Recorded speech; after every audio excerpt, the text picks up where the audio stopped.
Okay, thanks everybody for taking a minute to answer the quiz. So let's begin today's lecture. So today's lecture, I see several of you are finishing up, so give you another seconds to send it to me, okay?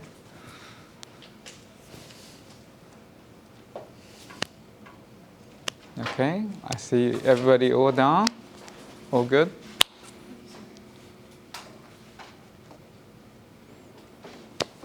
Okay, so what we talked about last few lectures is about the thermodynamics of solution mixing and polymer solution mixing, and that's reflected on today's quiz.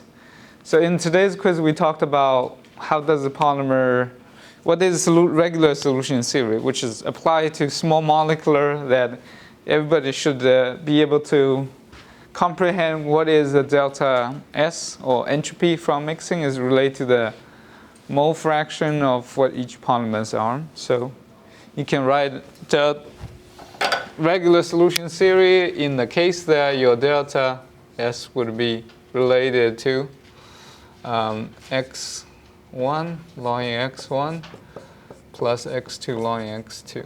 This is a mole fraction, okay? Then you have x1, x2 chi, which is related to the delta H.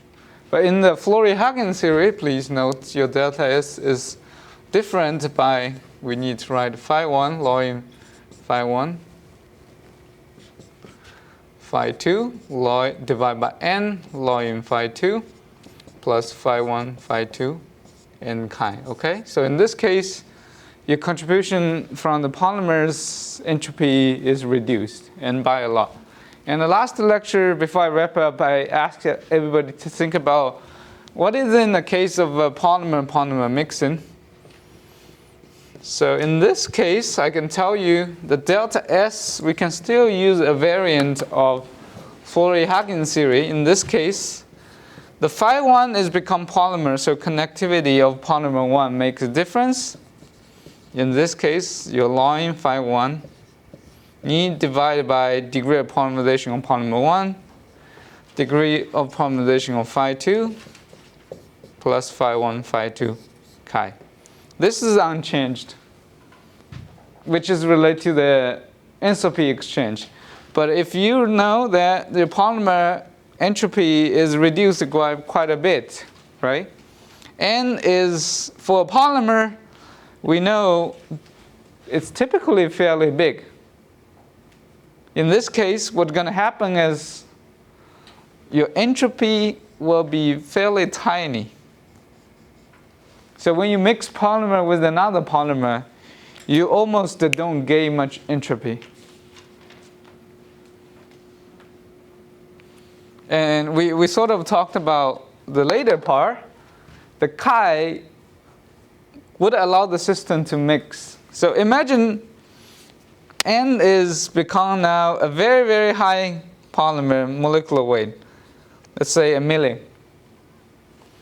In this case, any value divided by 1 million is approximately 0. So this is close to 0. So in that extreme case, your mix or not depends on phi1, phi2 times chi. I should write this as the delta G. So phi1, phi2 times chi. In this case, chi determines your ability to mix or not, and we learned that in many cases polymer will have a positive chi.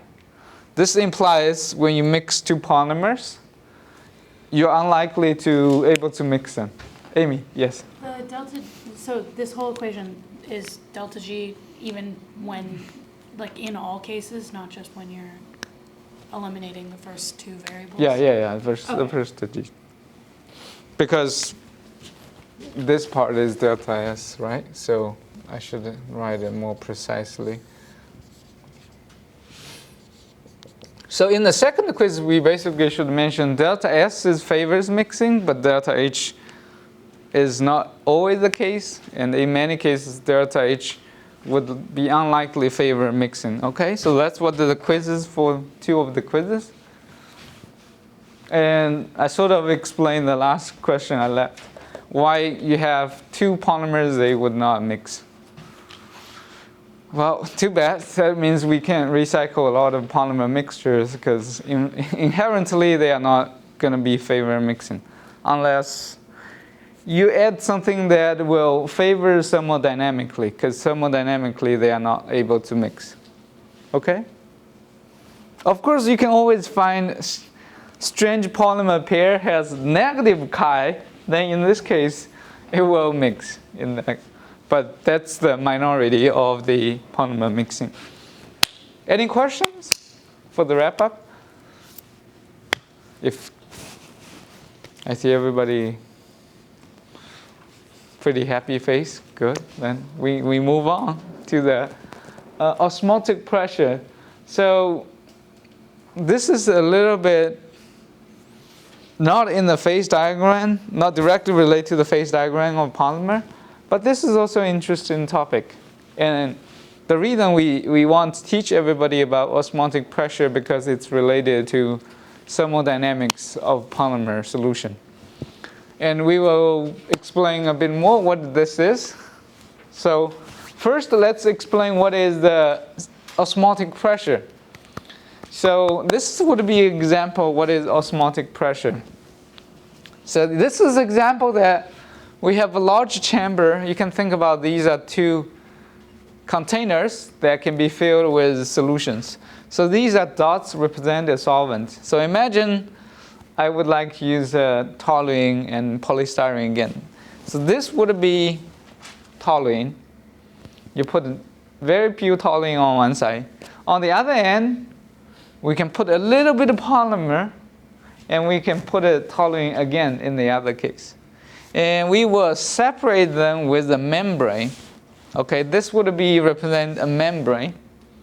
And this membrane allows the solvent to move in back forth with no problem because membrane has a pore that's about size of your solvents, several 1 or 2 angstroms, but it's significantly smaller than your polymer, so don't expect your polymer to be easily going through the hole to the other side because your polymer has RG maybe tens of nanometer or 20 of nanometer. It's not going to squeeze over a tiny angstrom pore.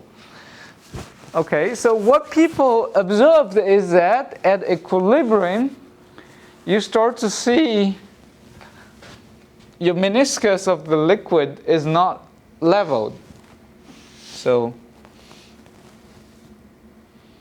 okay, so what this means is the side where your polymer has filled there has actually a capillary tube raise the liquid slightly higher. Have everybody played with when you're a liquid inside a plastic tube, when you tilt one side, it's always leveled. Why? Because gravity will pull them flat. If one side is taller, one side has high pressure, it will need to be equilibrium. And the reason these two sides are not level, just because we have extra pressure in the system. And the extra pressure of the system comes from what we call osmotic pressure. And this is pressure associated with your polymer in the system. Okay, that's the whole lecture of today. I want to help everybody understand what this phenomenon is and how we can use this interesting phenomenon to get some useful physical parameter out of polymer. You will learn that we can actually use osmotic pressures to calculate molecular weight. Wow, how come? That's what we're going to learn today, how we can use osmotic pressure to get the molecular weight of the polymer. We can also use osmotic pressure to calculate the interaction of the polymer with the solvent. We can actually get the solvent quality. Depends if solvent quality is good or not. We can extract another physical parameter called second-degree coefficient. We will discuss to more detail. Okay? So any question about this interesting phenomenon? This pressure depends on concentration. Could be appreciable, so you can see it. Okay? But the trick is we need this fancy membrane. It's actually hard to make not easy to obtain, and you need to make it the chamber such that you can raise one side but not other. But now commercially you can still got these osmotic pressure tools, you can measure it, but it's less and less used because I told you about 2 parameters. It can measure molecular weight. Well, everybody likes scattering better, which is more easy. So it's kind of a little bit, if you have a ace and you have a K, both are good, but everybody's gonna play the ace card. All right. So it was popular in the 80s and 90s, but I wouldn't say these days people use them routinely. But it's interesting polymer physical phenomenon. We will talk a little bit about these terms first. So I wrote a little bit terms here. Amy, yes? Can you repeat the other way that we now measure osmotic pressure? No, we don't have other ways of measure osmotic pressure. We have other ways to measure molecular weight. Oh, okay. By scattering. Okay. Osmotic pressure has instrument can measure it. It's just the one way. We used osmotic pressure to get molecular weight, but Yeah. now we can get molecular weight easier. Yes, perfect. Yes, you got it. Okay. So why this side has wanted to have higher pressure? A simple way to understand it is the solvent on both sides actually has a different thermodynamics. So the solvents want to be equilibrate so that the solvent on both sides has the same chemical potential, which is what this mu1 means. Mu1 is a chemical potential for the solvent. And when the solvent's chemical potential is equal, it will be happy, it don't want to move around. But if they're not, chemical potential is not the same, it will want to go from higher chemical potential stage to low chemical potential states until they level, pretty much like water, okay? So for the solvent molecular, it will be happy when these two are level, which is related to these color. These extra yellow part is contributed by the polymer. And we kind of quickly go through those thermodynamics. If you need a little bit of reminder, feel free to go back to the first lecture we discussed about that. So delta G in general can be related to many terms. We talked about SDT is entropy related to the temperature, but it's also delta G of the system can be related to pressure dP times V, which means the pressure or the work, we call it. Pressure times volume is related to the work you down to the system or you take out the system. And lastly is chemical potential. It's molar chemical potential, which is mu. N is Avogadro mole number of your material. So in this case, a given material has a certain chemical potential. You just need to times how many mole of them per energy. So, and at the constant pressure and molar volume when I is not equal to J, we can relate delta G relate to S or delta G relate to V when we take a partial derivative to P or T. The same happens when you take a partial derivative of Gibbs free energy to the mole, you can get the chemical potential of your molecule. So that's what that means. So here we want to define one more term is related to how partial molar volume this VI is. So let's take a look at what this means.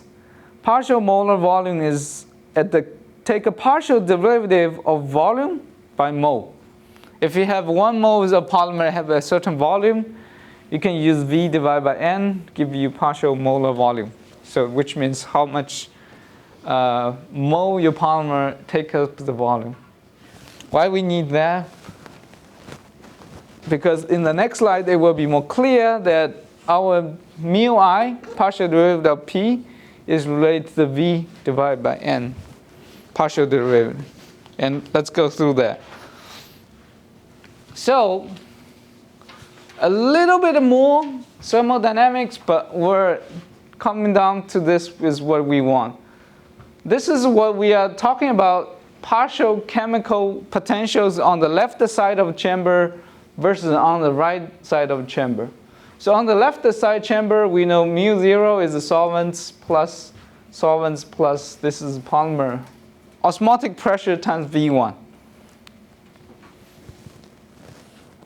Okay, so, and we did just one trick to write down what is partial chemical potential versus the pressure at constant temperature dP.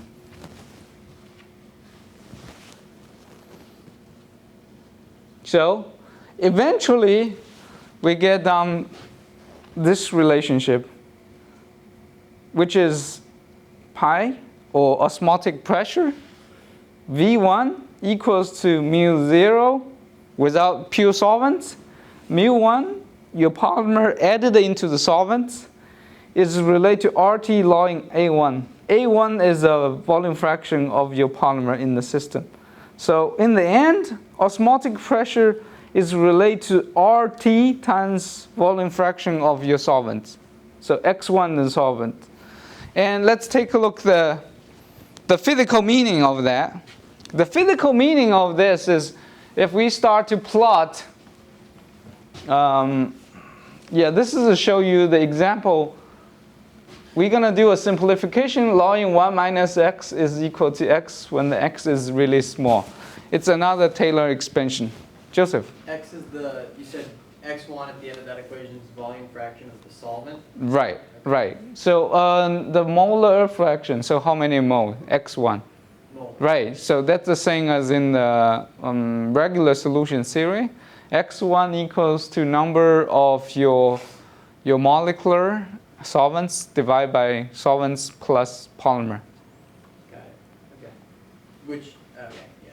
So X1 would be, if you add a little bit polymer in the solvents, X1 will be 98, 99, something like that, right? Because we have a few chains in a large body of polymer solution. X1 is the number or molar volume. Number and molar is basically the same for in this case. So we're going to do one more simplification, which is by replace the x1 with x2. And we want to replace the x1 with x2. You will see that just because x2 is a polymer concentration, a polymer molar fraction. So when we add only a few chains of polymer in solution, x2 will be really small. So we can further simplify the equation to be RT minus x2, which is basically means your volume fraction, your osmotic pressure divided by RT is equal to molar fraction of the polymer divided by V1. V is almost a constant, so we can further rewrite the equation into the following one. The following one is more or less the same, but since this expansion, we omitted a higher order term. So if we keep the higher order term, we will reach down to pi divided by RT. Osmotic pressure divided by gas constant and temperature equal to V1 is the partial molar volume. X2 is a molar fraction of your solvents, plus A2x2 squared plus A3x2 cubical. So these are higher order terms when we did the omission of log 1 minus x, okay? So in this case, we will focus on this equation, and I will explain why we measure the osmotic pressure. We can get x2 and relate to x2 squared.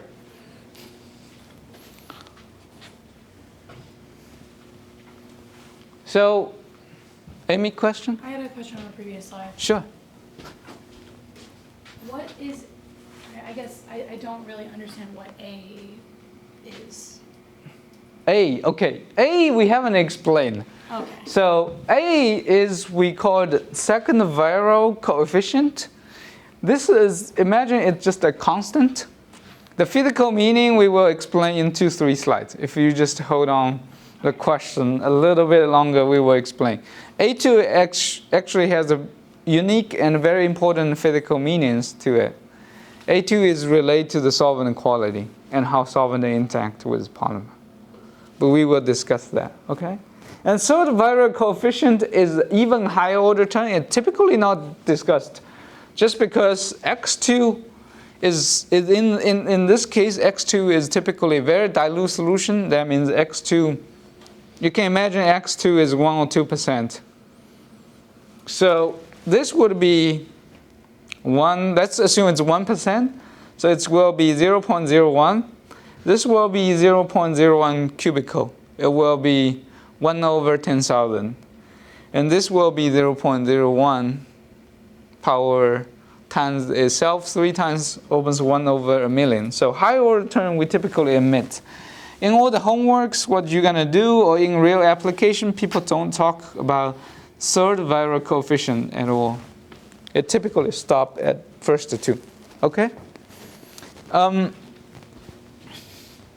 Now, we want to link the X2 with some physical meanings of our polymer, okay?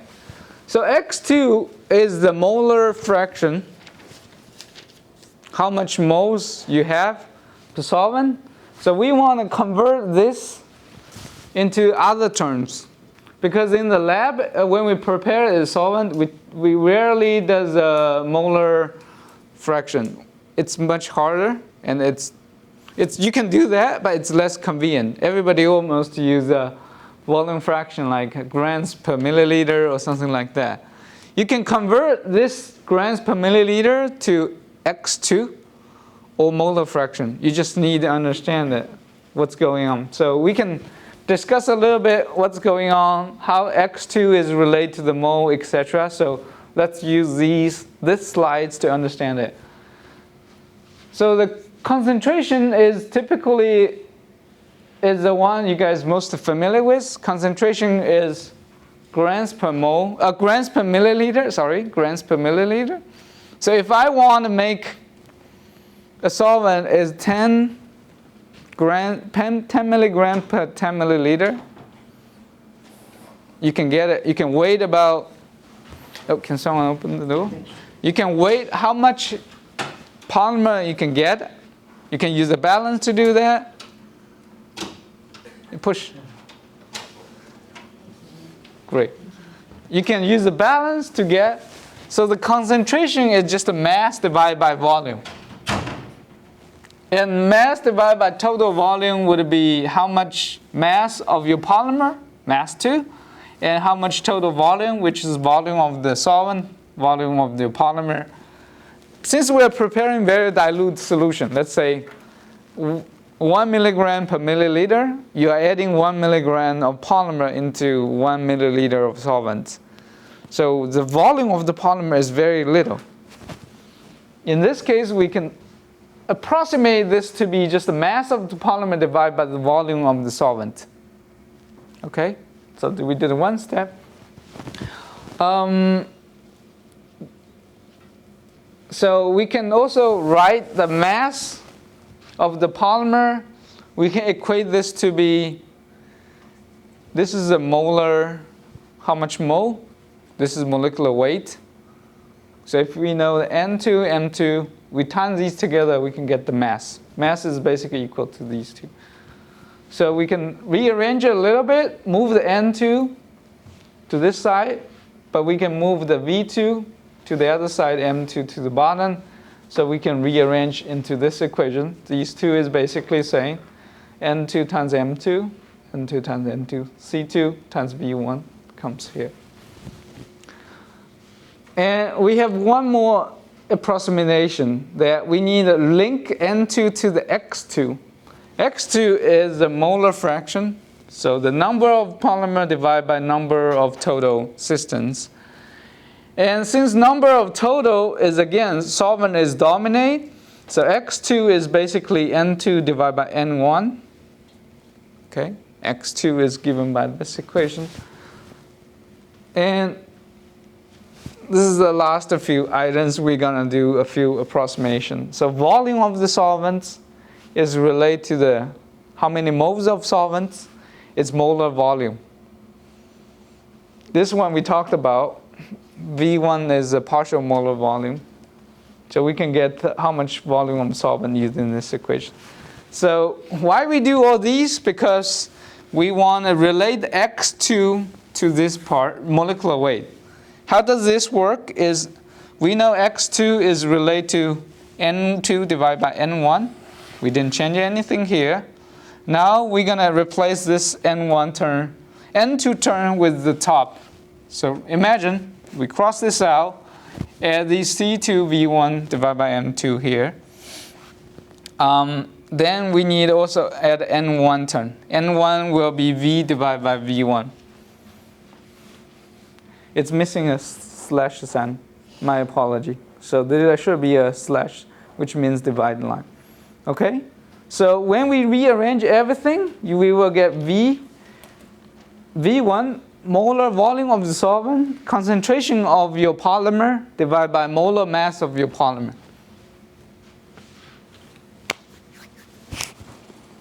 Okay, we did a little bit calculation to link the molar volume with the concentration and the mass, molecular weight.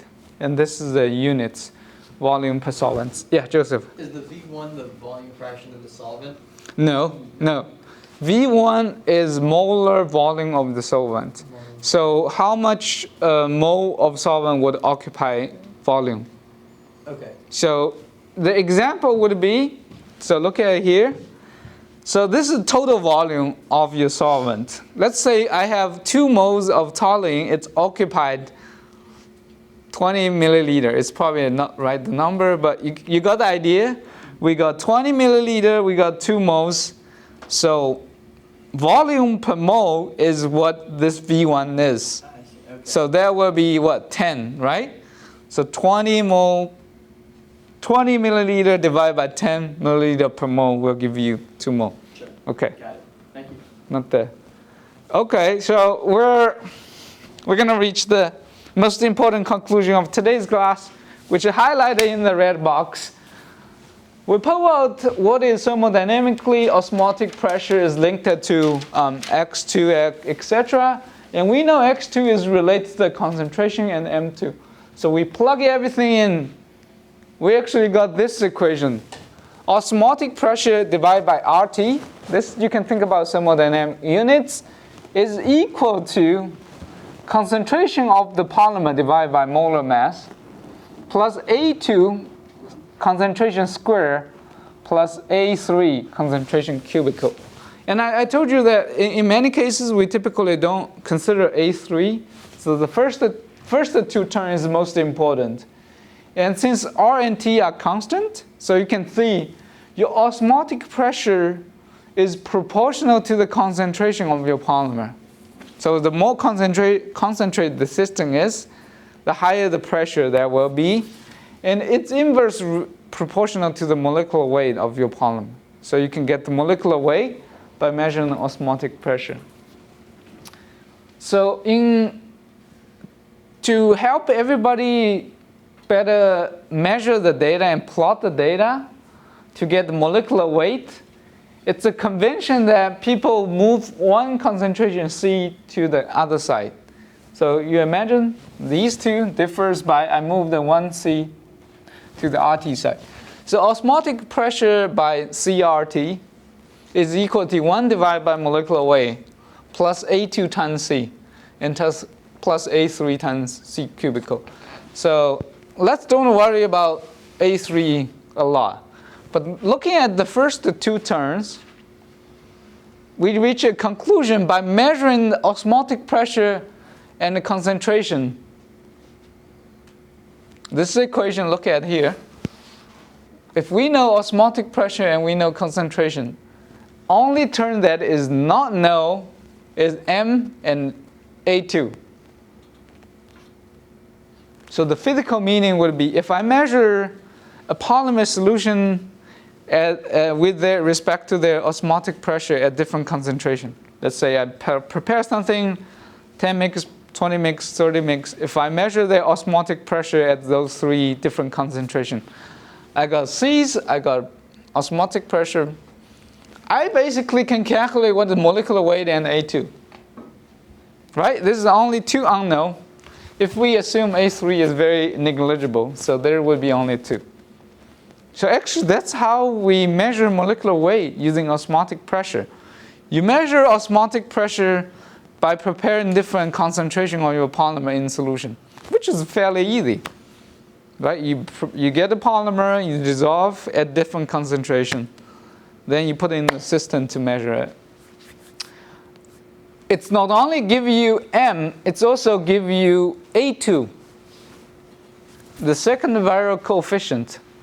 And A2 has very important physical meaning. It describes two-body interactions. It describes polymer, molecular, and solvent interactions. When did we last time talk about polymer-solvent interaction? It's going to be in the enthalpy. Yes, Fleury-Hagen. Thanks, Amy. I almost forgot about that. So, if we can measure A2, it can tell you enthalpy or tell you chi. So A2 and chi are twin brothers. If you know one, you can get the other. All right, you can definitely recognize them. So in other words, we can use this to measure chi indirectly by measuring A2. Okay, I'll give you a few hints. So A2 is very easy to understand. When A2 is equal to 0, you are in a Zeta solvent, which means your polymer and solvent don't have any preferential interaction. But if A2 is a positive number, when A2 is bigger than 0, you are in a good solvent, which means solvent and polymer favors each other interaction. And then the last condition would be A2 is negative. That means it's a poor solvent. Chain will collapse. And A2 equals to 0 is like what we call it Zeta solvent. So that's related to what we talked about in the first part of the lecture, chapter 6. Good solvent, poor solvent, and Zeta solvent. You can use A2 to calculate it. Okay, so so secondary coefficient. And this is not a parameter that is one polymer, one solvent has one A2. A2 actually depends on the temperature. And it's not too hard to understand physically. So this is a plot that somebody plotted a dissolution of a polymer in a solvent. And these are different molecular weights. And they plotted what is A2 value versus the 1 divided by temperature. So this would represent low temperature. This would represent the high temperature. Okay? And this is a very unique polymer because this polymer at a high temperature, it has negative A2. At low temperature, it has positive A2. This means when you heat up, this polymer will not dissolve. So there's a few systems that actually behave like that. Most of the polymer will go the other way. When you heat up, the A2 will go up from negative to positive because you're dissolving it better. But this is the example. You can use A2 to quantify at what temperature you have a Zeta solvent. So for example, this would be Zeta solvent temperature about 40, 47-ish, probably, right? So this is one way you can determine the Zeta solvent by measure A2. And it's not terribly bad. You just need to prepare solvent and measure it at different temperature. You can get all the A2s. So in the Zeta condition, we talked a little bit about in the last first lecture, right? In this case, your chain adopt ideal chain conditions. And this is when A2 equals to 0. You have a Zeta condition. So we listed several polymer people actually measured and showed. Polystyrene is my favorite example. When you dissolve in cyclohexane at 34 degrees, it will behave like Zeta solvent. Polyethylenes, you can dissolve in bisphenols at 125. It will behave like Zeta solvent. So this is one way you can use A2 to understand solvent quality. I believe that we have one homework. We're going to ask everybody to use this plot to calculate. So this is a plot that we're going to plot osmotic pressure divided by CRT, plot against the concentration. So this would be the osmotic pressure you measure, normalized by concentration. You can see you can measure 5 different concentrations if you prepare 5 different grams per mole. Okay? So what you're going to plot and what you're going to get is 2 parameters. One, you can extrapolate it from this linear fit is it has a slope of the fit. And the other part it can extract is intersected with y-axis. So let's take a look. If we plot osmotic pressure divided by CRT, you will get A2 times C plus 1 divided by M. So the slope of this with respect to concentration is A2, which we have stated. So this is how you get A2. You do a linear fit, you extract the slope. So when you have theta solvent, A2 is 0, that means it will be a perfect line. If you have bad solvents, you will get negative A2, that means your dot's going to go in down with more C you put in there, okay? More concentrated system. And the y-intercept is reciprocal of molecular weight, right, as showing here. But please keep in mind, this is number average molecular weight, 1 divided by mn.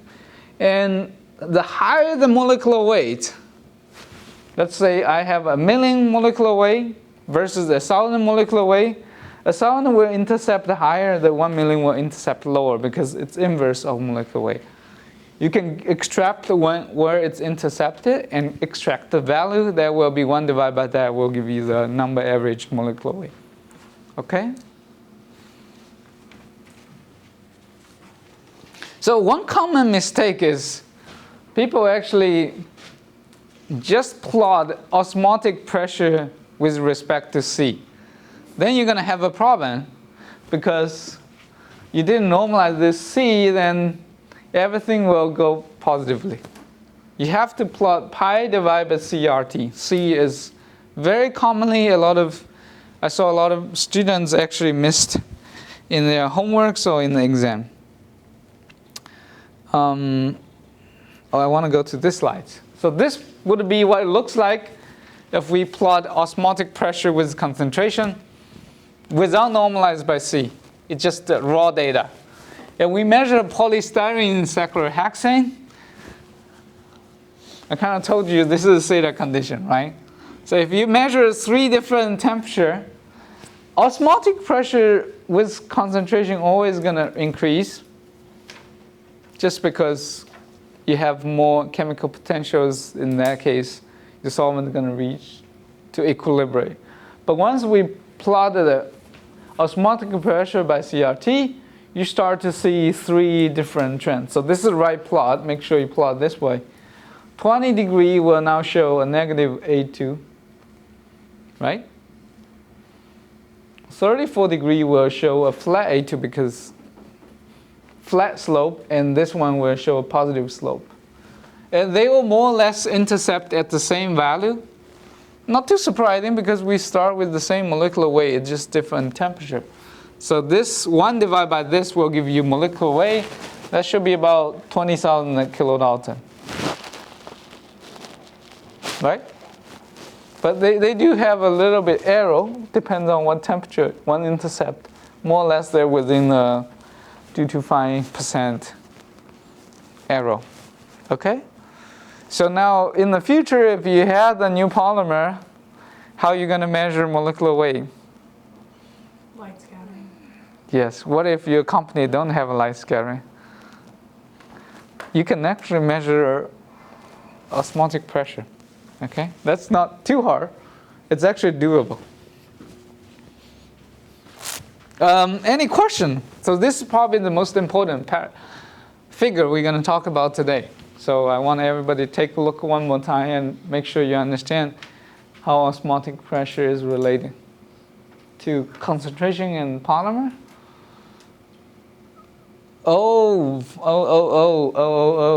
at this equation. There's the third guy in the room we can't omit, right? A3C cubical. Well, we never talked about A3. Why? Because when we measure osmotic pressure, we have to measure it in dilute concentration. When we say dilute, how diluted is dilute? It's less than 1%. Or 10 mg per mil is usually translate to 1%. So if you have prepared osmotic pressure, let's say, at 100 milligrams per milliliter, you are using a concentrated solvent, then C cubical term will start to increase and you will be no longer omit that. And you can see this concentration grams per milliliter, it's less than 1 milligram per milliliter. It's very dilute. It's even 20 times dilute than 1 milligram. So what if we increase everything by 100 times? 1, 2, 3, 4, 5 milligram. You will start to see it start to deviate from a linear curve. Because we are now dealing with concentrated system, then we can simply omit this term. If we don't omit that, there will be N1 pi divided by CRT equal to 1 divided by N. Still, it's a constant. Plus a linear term. A2 times C is a linear term, right? It will still be this linear term. But A3 times C squared, if everybody is familiar with this function, that will translate to a parabolic curve. So you will see an upraise of the high concentrated region. If you're in a high concentration mixture, you would also have to have like A4C cubed, A5C. Yeah, but that will be even smaller. So we basically, these belong to 3 dots. Dot, dot, dot. See? But I'm saying like they would start to matter if you were in Of course. high concentration. Okay. Of course. But still, they will be weaker than A3, right? Because it's cubical. C is somewhere between 0 and 1. So if it's 1%, this will be 0.01. Cubical will be still be more significant than quadruple. Oh, yeah. This I jumped the gun a little bit. Here is one. Talk about A3. What is A3? It's 3-body interaction in the polymer. So in this case, when we plot C is 1 mg per mil or higher, then you will start to see deviation. So this is an example when you start to see a slightly upturn. Did you see that? It's not a straight line anymore. It definitely is curved upwards. So if you use a concentrated solution, you definitely need to fit the data, use possibly compare the linear fit and the polynomial fit. Okay? Then you can judge the best.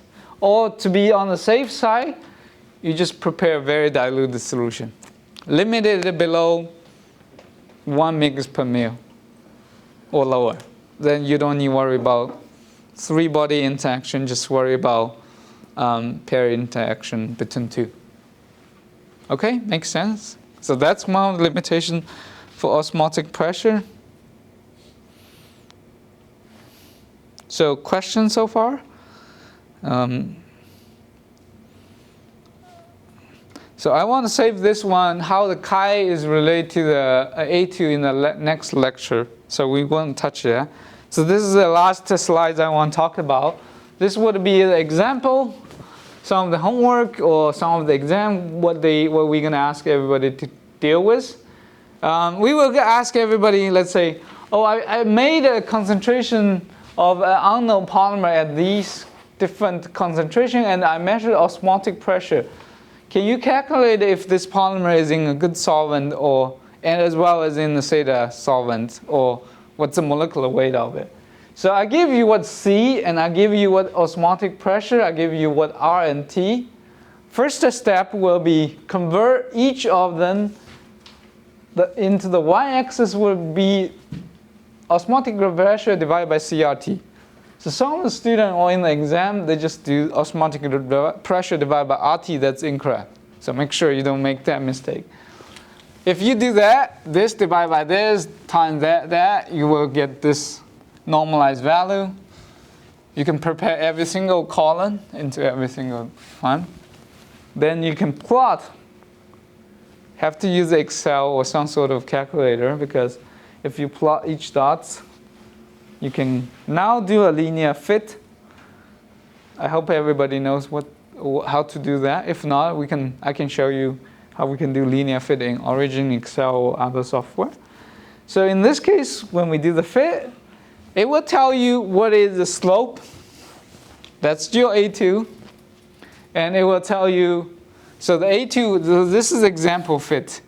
Y equal to this blah blah times X, etc. So you can see this is slightly positive A2, right? This is a positive value and slightly high.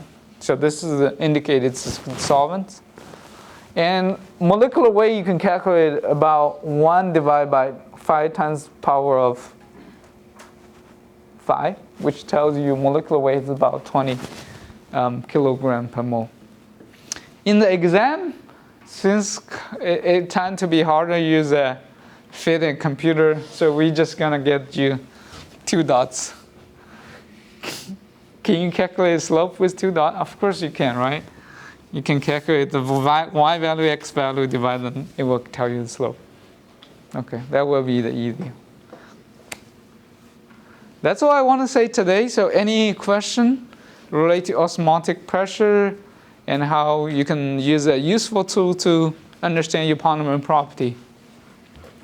In the next lecture, we're going to come back to this topic about how A2 is related to the Flory-Huggins parameter as well. In the next part of lecture, we're now going to talk about phase diagram. So I'll show you one figure what is the phase diagram looks like. So this is the phase diagram. It'll tell you if the polymer will phase mix, we call it one phase or phase separated. So you can use the diagram to understand at what concentration your polymer can be dissolved. So let's say this is concentration on polymer, this plotted temperature, so you can see this is map. If I use example, if I have a polymer dissolved at room temperature, let's say this is room temperature. At low concentration, it falls into this one phase diagram, which means you can dissolve. And once it falls into this, which means you don't dissolve. So this is highly useful. We can use the Flory-Huggins theory to calculate it. Okay? That's what we're going to do it next week. So we don't have a class this Thursday. Everybody aware of that? No? I said in the syllabus I will be at the beginning of